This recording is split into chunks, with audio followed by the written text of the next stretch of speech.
My guest today is Robert Gao. Robert is the co-founder at Plato Protocol.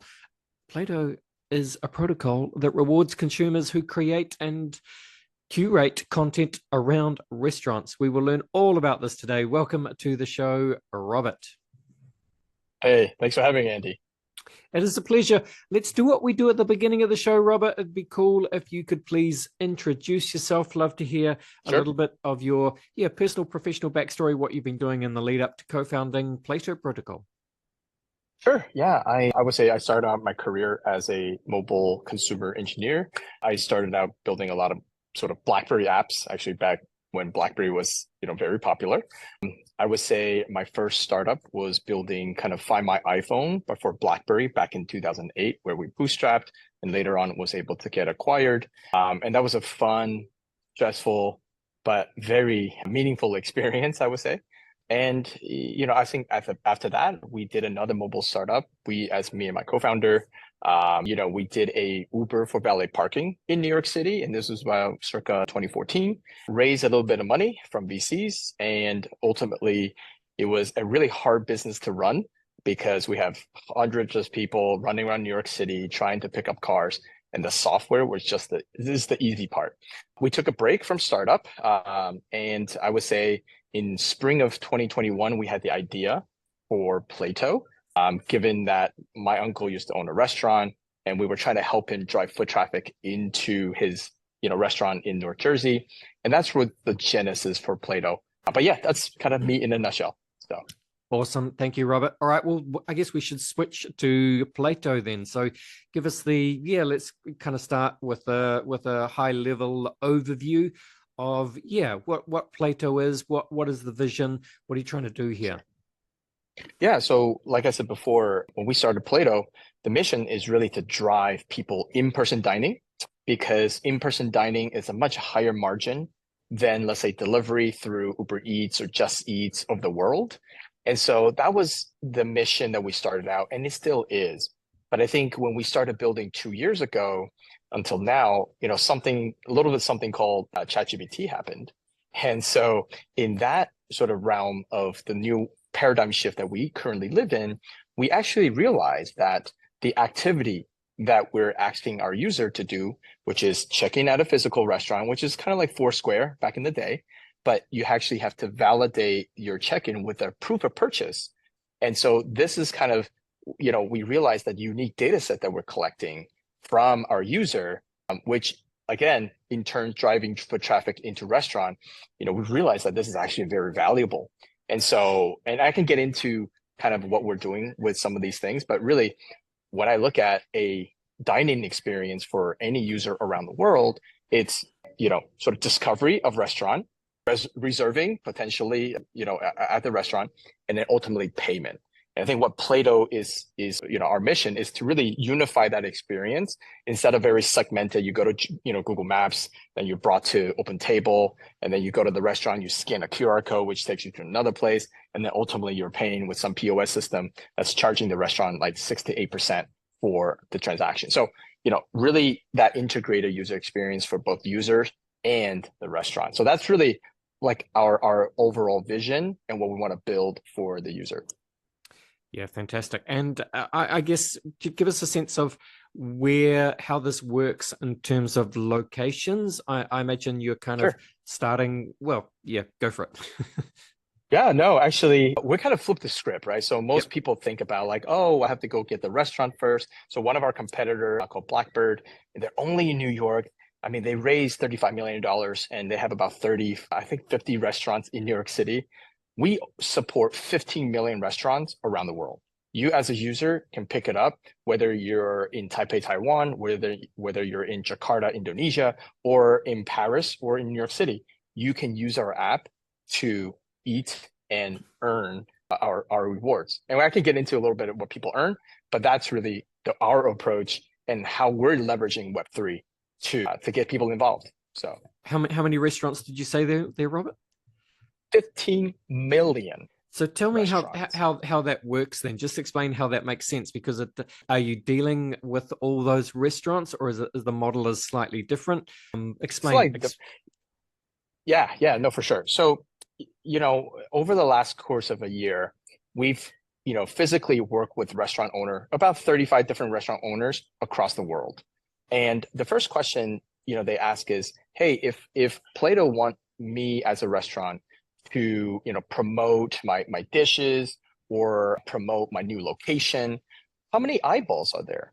And so, we obviously knew that's going to be the question. So we're going out after the user first, right? The demand side, quote unquote. And so I would say that because of the open data, we're able to scrape various different data sources. Basically, any restaurant you can find, TripAdvisor, Yelp, or Google Maps, it's on Plato. In fact, we've done some deep integration with Google Maps where if you find a place, you can share that with the Plato app and it will open up that restaurant and you can check right in. And so I think the way we're building our sort of army of eaters and data collectors, if you will, is we love to enable the eat to earn experience for anyone, anywhere in the world. Yeah, that's exactly what you see when you go to the website where you can access the app and so on. Give listeners the links in the show notes, but it is simply getplato.app. You see the initial information there, and the first thing you see is it says get paid to eat to earn season 1 is underway. So just look, that's a great tagline, if you will, get paid to eat to earn. So what does that mean, Robert? Explain, build it out. Yeah. So sure. So again, the way that we look at the world around food is the last time you went to a restaurant, most likely you didn't leave a review. And 95% of us don't leave a review. Why? It's not because we don't have anything to say. It's just because we value our time. And so if, it's going to take me 2 minutes, 5 minutes, to write this review, the user's just like, hey, I have no incentive to write. And so the review that you do read, they do have a motivation. And most likely if it's a negative review, and those negative review because they want to get back at the restaurant. Maybe they had a bad server, maybe they had some bad food. And so, but you also see 5 stars. And whether those 5 stars are because they got free food from the restaurant, because they're doing promotion. And so I think for us is we're going to reward you whether you write a good, a medium, like a not so good, or a really bad. It doesn't matter what you rate the restaurant and the food, as long as you're being honest. And that's really what we're trying to do. And so there's a lack of data. And so coming back to that unique data set, which is user-generated content around food, which is review food pictures, and none of it right now is verified by purchase, meaning that there's actually a report of a 21-year-old British guy that was jailed in because he and his friends decided to put in a bunch of 1-star review for this restaurant by the beach. And they did that because the restaurant wouldn't let them go through the restaurant to get to the beach, and they had to walk around. And that impacted the restaurant so much that they almost lost their business. And they went from a 4.9 star to 3.1 on Google Maps. It's just to show how easily, right, people can fake these reviews. And so I think that really verified purchase is something that's really critical to not just the fact that, hey, we can use this data and verify to train, our agent to provide personalized discovery for you as the Plato user, but really is to protect the business and have a really good source of reviews that they can actually read and be like, hey, this person, they left us a review and he's been to 31 different sushi restaurant. And if I'm a sushi restaurant owner, I would like to listen to that person if they have something to say. So I think that's really our approach and why we want user to sort of go get paid to eat, because the activity that our user is doing, that data wouldn't be collected if there's no incentive. So yeah, makes sense. All right. Well, just when you say people eat to earn or getting paid to eat, what are they getting paid in? I assume this is sure. your token, right? Yep. Yeah. So actually we haven't TGE yet. We haven't launched our token yet. But the way that we structure, and we've studied a lot of different projects, whether it's infrastructure, whether it's consumer, we want to reward airdrops to users that are active user on the platform. And so, the way that we look at our user base is, hey, if you're dining, a couple times a week, if you're, going to various different restaurants, we start to give you reputation, on-chain reputation on Plato. I'll give you one example. If you love, let's say, Chinese restaurants, and you've been to, let's say, 3 different Chinese restaurants, you're now a level 1 Chinese cuisine connoisseur. If you've been to 10, you're level 2. If you've been to 25, then you're level 3, and up to level 5, which level 5 is when you visit more than 100 of the same cuisine. And the reason why we do that is because, like I said before, if I'm a restaurant and I look at a bad review or a good review, I don't know, number one, is that real or not? I don't know who's that coming from, right? What does Andy like? What does Andy typically eat? And he left me a 5-star review versus a 1-star review. What does that mean? So there's no profile of a user who left a review. And so that's what we're actually, but along the way of giving people reputation, that's actually something that the restaurant really care about. But really for us, why we're giving people on-chain reputation is to build up to our Plato city DAO. So every city, what we envision is the way we expand to a city organically is that people who have earned reputation in that location, in that city, naturally will be bubbled up and sort of upgraded status. And so whether they invited another user, whether they visited a bunch of restaurants around that area, to inviting one of their favorite pizza place to actually do advertising on Plato, all those have reputation that they can earn. And ultimately, right, is that city will be run by local people who earn reputation to form our local city DAO. And so that's really how we envision expansion. Because if you look at Web 2 versus Web 3, we could have done Plato in a Web 2 environment, which is I go after, hire a bunch of people, raise a bunch of money, go after sort of, bunch of biz dev people, hire them, and then, hey, start going door to door, do calling and trying to get people into their network. And that's really cost inefficient and capital intensive. And so I think given that we are building in Web3, I think there is a much better way in city expansion of businesses like Plato. And so I think that's kind of the reason why we want to give people these reputation as they're doing different activities on Plato. So yeah. So do you characterize the current platform as in beta mode because you're kind of pre-TGE? So how does I guess what's the timeline, or when's the TGE? How does that roll out? Yeah, I would say we're still in beta. I mean, the app is available on iOS and Google Play Store. But I would say, so in the last 4 months, we have kind of 10x our user base to just over 25,000 registered user. We want to get to 250,000 user in the next 4 to 5 months. And so I think the way that we look at ourselves is we want our journey starts at TGEs, given that we're a Web3 consumer project. We've studied Axis Infinity, we've studied Steppins of the world, Geno Pets, and we realize that a lot of those Web3 FOMO, right, is generated once the token is live. So I think for us, that's just the start of it, right? And so I think, and it will transition into a Web 2, like very much Web 2, because I say this a lot to people. Web 2 users are much more impatient than Web 3 user. Why? When you do a reward something for a rewards app or rewards program for a Web 2 user, the first thing they'd be like, hey, I just earned some reward. How can I cash out? Where's my gift card? Where's my Amazon gift card? Where's my Visa gift card? But Web 3 users are a little bit more patient, where they're like, okay, this is a mechanism. I get the game. They love gamification, right? And so they're willing to wait for that potential, sort of to the moon type of movement. And so I think that's why we decided that not only for scalability, but for user acquisition. And, I would say in the last, 10 years, most investment from VC are into these layer ones. And it's the best time to build consumer app because these layer ones, they've got so much money, they got to put money somewhere, right? And so they got to get developers to build on these layer ones. And I think we've seen a lot of favorable sort of attitude towards sort of consumer facing Web3 app.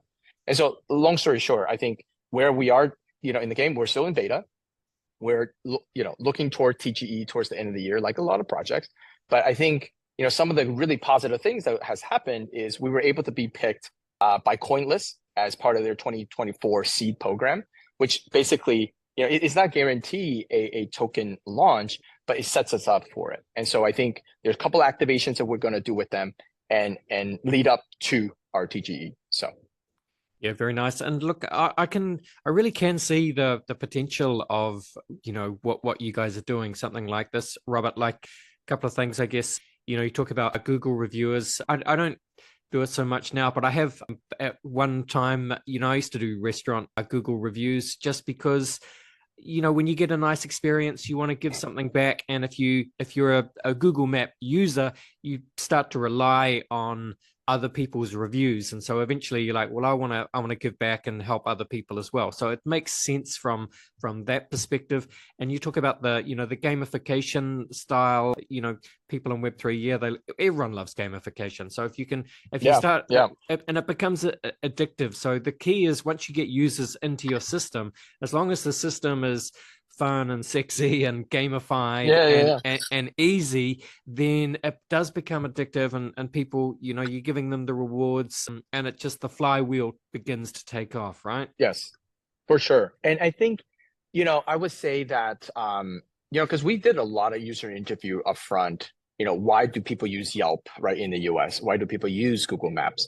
And honestly, I would say there are users who really love kind of the pat in the back to say, hey, so like, let's say for Google local guides, they're like, hey, 30,000 people are looking at your reviews. Yeah. 40,000 are looking at your reviews. So there's definitely a subset of users that actually love to write reviews. The problem, again, coming back to the restaurant, is that, let's say Andy wrote a review for a sushi restaurant or for a Indian restaurant. The Indian restaurant owner doesn't know your experience, your eating habits. Are you an Indian food connoisseur, or are you mostly sort of like pub and sort of bar type of guy, right? And so I think there's definitely some aspect of, from the restaurant perspective, that they're not getting.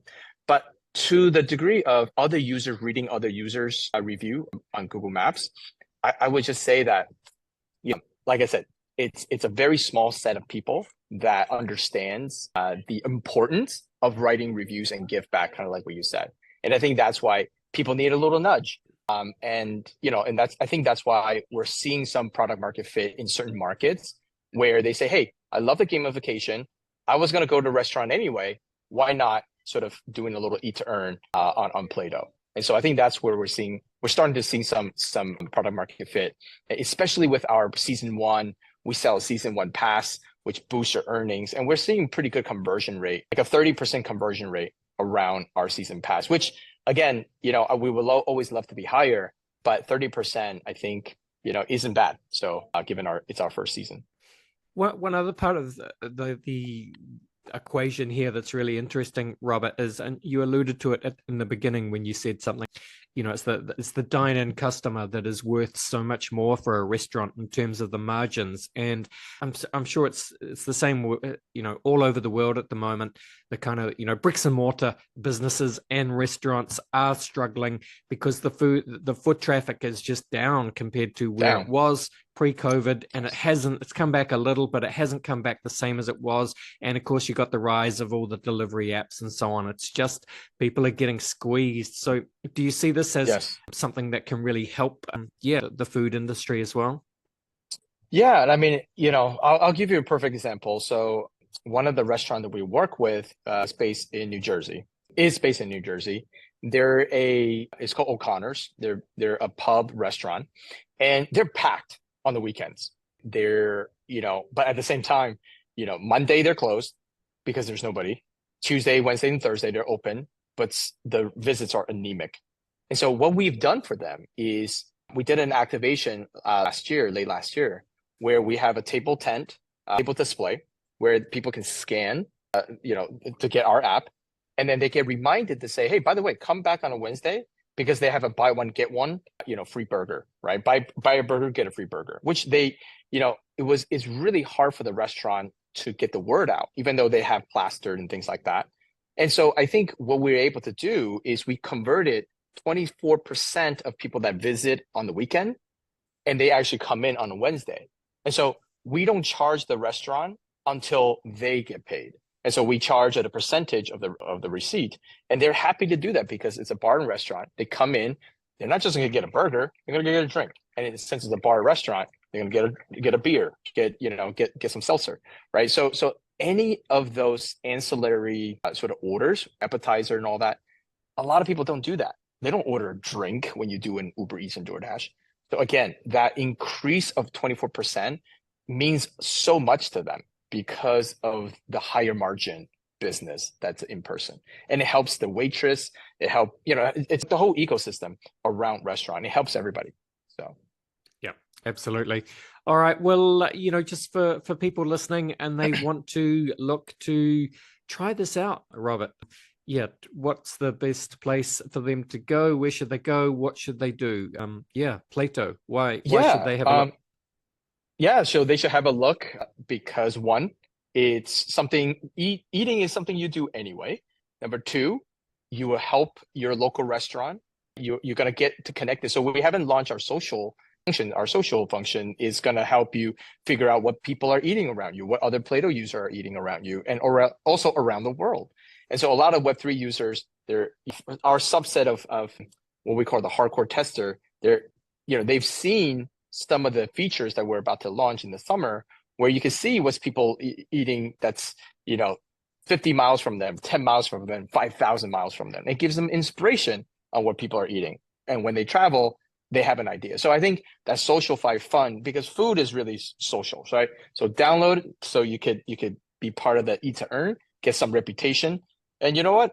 You're going to eat out anyway. So why not get rewarded, especially right before Teach You Eat? So makes sense. Thank you, Robert. Links are in the show notes, of course, people. But yeah, get Plato.app. All right. Well, I think time to start to finish off the podcast, Robert. We do this by running you through the very famous crypto conversation hot take round. Are you up for it? I am up for it for sure. Let's go. Awesome. Let's go, Robert. I'm just going to run some questions at you. Just want your honest answers, hot take style, if you like. Question one for you is, where would you say that you sit on the Bitcoin maximalist to multi-chain opportunist spectrum? I would say multi-chain, hyper maxi. Bitcoin, I'm like, center right, I would say. All right. I like it. What would you say then, Robert, is your firmest conviction crypto opinion? I would say crypto, if used in the right way, can help traditional businesses get better margin. So, that's kind of how I would frame it. Yeah. I like it. Hey, Robert, Bill Gates famously said that we tend to overestimate what we can accomplish in 2 years and underestimate what we can accomplish in 10. 10 years is a long time in technology. It's a long time in blockchain. But yeah, Plato, what does it all look like in 10 years' time? I would say in 10 years' time, Plato is your go-to place instead of Google Maps. Google Maps is super outdated. In the world of GPTs, I would say we're going to take care of you when it comes to discovery, when it comes to making reservation automatically, and then ultimately you're going to be paying for food because Plato allows that transaction to happen, and you're happy, the restaurant's happy because they're not getting charging 8% for that. Yep. And just speaking of AI, how do you see AI kind of rolling out and being part of the Plato vision? Yeah, I would say we're not an AI play, but I think just kind of like, back in 20 years ago, everybody's an internet company. Now it's just companies. And so I think the unique data set that we're collecting is going to elevate not just our user or personalization, but it's going to help us drive network effect. And so I would say that, we're leveraging AI, like we're using, Llama 2 for a lot of the suggestion that we're giving people from their own data.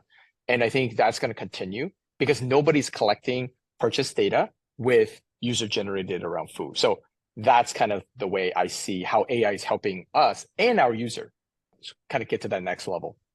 I love it. All right. William Gibson famously said that the future is already here. It's just not evenly distributed. Can you think of an example of the future being here right now, Robert, but most people aren't aware of it?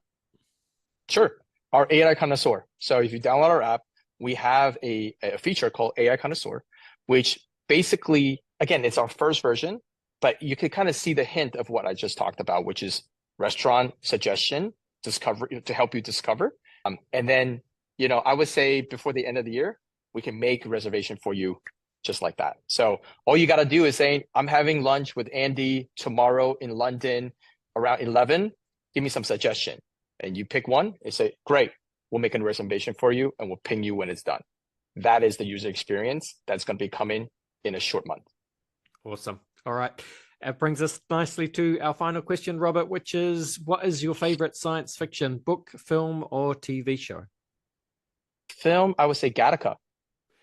Oh, I don't know if Gattaca. you know that movie. Yeah, that's Ethan Hawke and Uma Thurman. Uma Thurman. Yeah, no, Yes. that's a great selection. That's how long? It's about 20 years old, Gattaca, isn't it? But Yeah, very, yeah. very, very influential in terms of that kind of gene editing and all that kind of stuff. The reason why I picked that is because it's all about, hey, you are preset, but the will and determination, which is what you need in startups. It inspires me. Where people say you're destined to fail, but Ethan Hawke, his character, I forgot what his name was, he excels and he kind of fake it until he made it, right? And so I think a lot of that is around building consumer startup. So especially in Web3.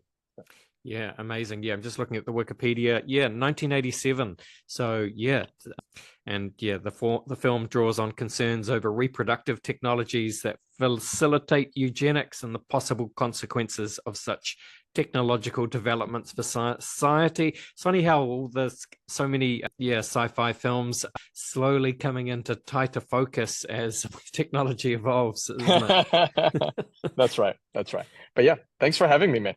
Awesome. Yep, this was fun. Thank you so much, Robert. Just to close it out by telling people where they can find you on Twitter or wherever else you like to hang out online. And again, make the case for why people should go and get Plato. Yeah, I would say visit. We're on Plato to earn, the number 2, Plato to earn. Download our app, join our Discord, and we won't disappoint. Awesome. Thank you so much, Robert. All the best. Thank you. And bye for now. Thank you. All right, there you go. That was Robert from Plato. Yeah, sounds like a very intriguing idea, actually. Can really see how that would work. Especially with the secret source AI. Like it a lot. Plato. Yeah, and shout out to Robert for Gattaca. Gattaca was a great film. 1997, man. That was a while ago. But yeah, Ethan Hawke, Uma Thurman, directed by Andrew Niccol. Super duper. All right, we reached the end of another show. Thank you for watching. Thank you for listening. This was the Crypto Conversation for Brave New Coin. Bye for now.